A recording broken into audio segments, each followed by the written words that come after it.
New weekly challenge. It is called Hilltop. Let's get straight into it. Green Thumb, find the loot and get to the exit. Now, because it's a find the loot, I'm going to have Glenn. He's got the bayonet musket. Yumiko bringing her with the porcelain pulverizer. I just love the fact that Rufus here has got the ultra high-tech champion assault rifle.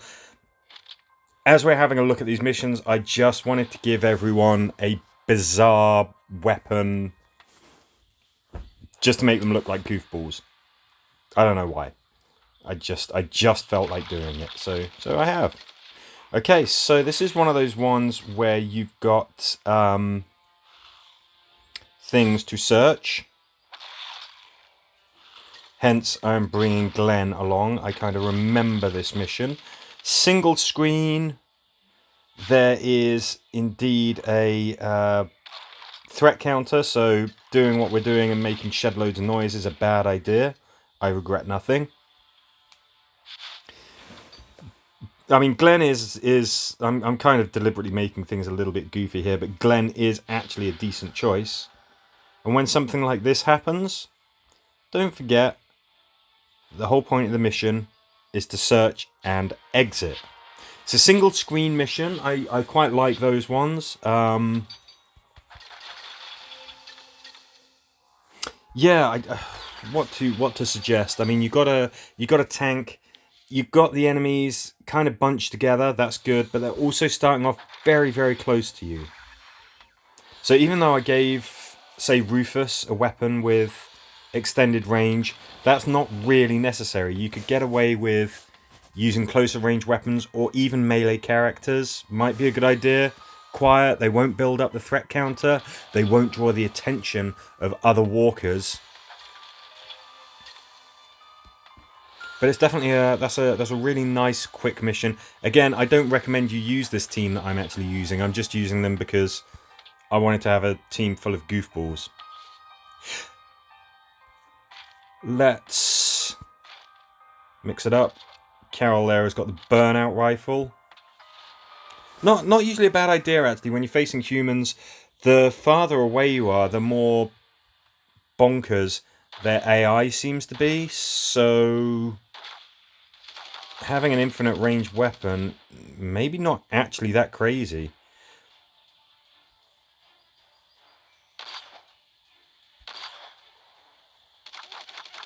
Now, what we don't have is we don't have a threat counter. Why is that a bit of a problem? Because if you're having Rufus as your leader, one of the main things about him is that when the threat counter hits 0, when it turns over, you get a charge point. If there is no threat counter, that's not really working for you, is it? So we'll have to see whether these missions take advantage of the fact that Rufus is the star hero. If they have turn counters, they will be. Otherwise, you're getting a slight boost to your health, which is neither really here nor there. Definitely a bonkers character, not from the show. He was created by Chris Hardwick, who is the host of Talking Dead. I always felt he was a little bit out of place with the rest of the Walking Dead roster. Yes, you've got some interesting and quirky characters in there.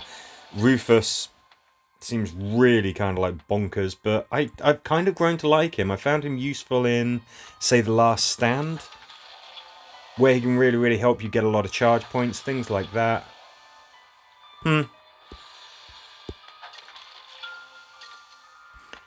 Is he a good hero for this particular set? Well, again, we've got to see, what is in store for us. Which is the whole point of doing these videos. Again, everyone looking like a complete twit with weapons that they've been given. Oof, boy.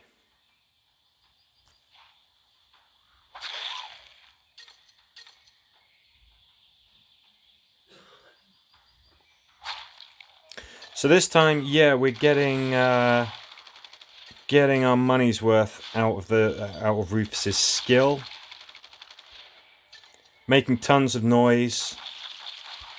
I mean, if you have a threat reducing weapon and you have Rufus as the leader, it doesn't matter doesn't matter at all whether any walkers actually spawn. Just as long as the threat counter turns over, you get those potential charge points.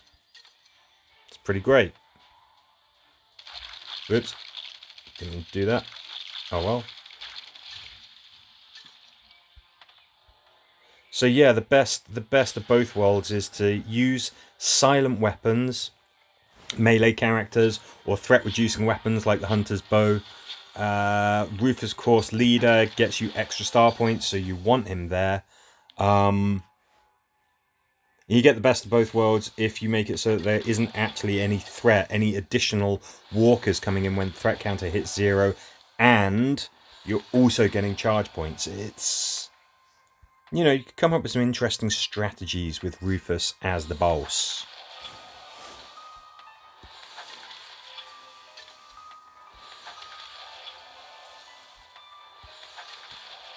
I mean, he's not Jerry, so get the loot and get back out again. Do I remember this one? I think I remember this one. Yeah, we got a threat counter. Oh, this is the one where there's a funny little quirk.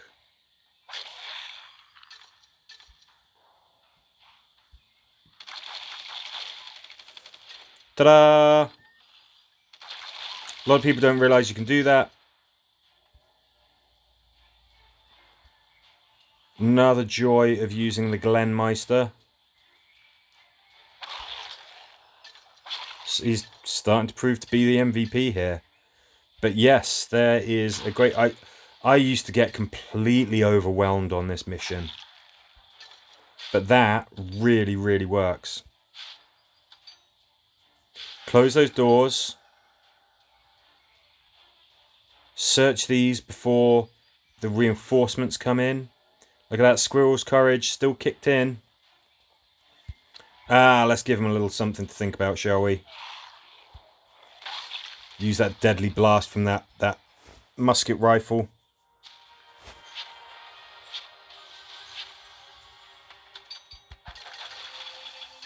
So yeah, the fact that these missions have got threat counters, they kind of are using Rufus to good effect.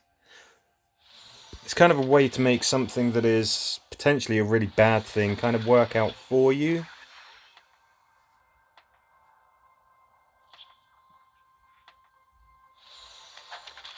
I'm looking forward to it, actually. I've used Rufus as the leader in Last Stands and stuff like that. I've never used him for actual, you know, missions like this, so it's kind of actually quite fun.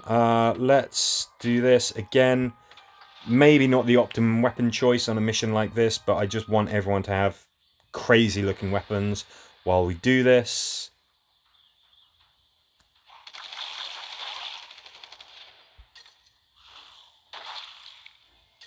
Sure as hell looks like we're making some noise, doesn't it?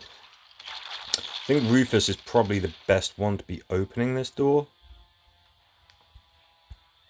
Obviously, if you get a kill on Overwatch, it doesn't make noise, which is always handy to remember.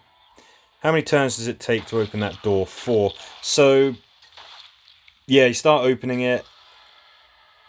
We got a wave of walkers. I think that maybe having things like area effect weapons is a pretty good shout.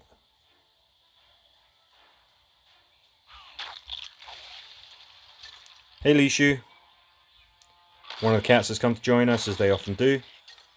Lishu this time.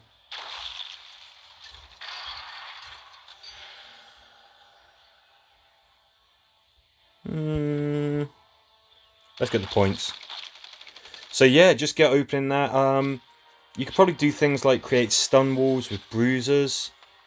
If you have ranged characters, having Yumiko on your team is a good idea, because even if somebody is opening that door, they will turn and shoot if they're close to Yumiko and she attacks a target that is in range and in sight of that person who is opening the door.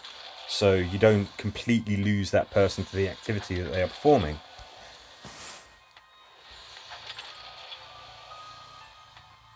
If you're really, really struggling, it's the kind of mission where flares help. Oh no, the walkers are closing in on me too fast. They're too tough for me to take down. Throw a flare. They'll chew on that instead, and they'll leave you guys alone.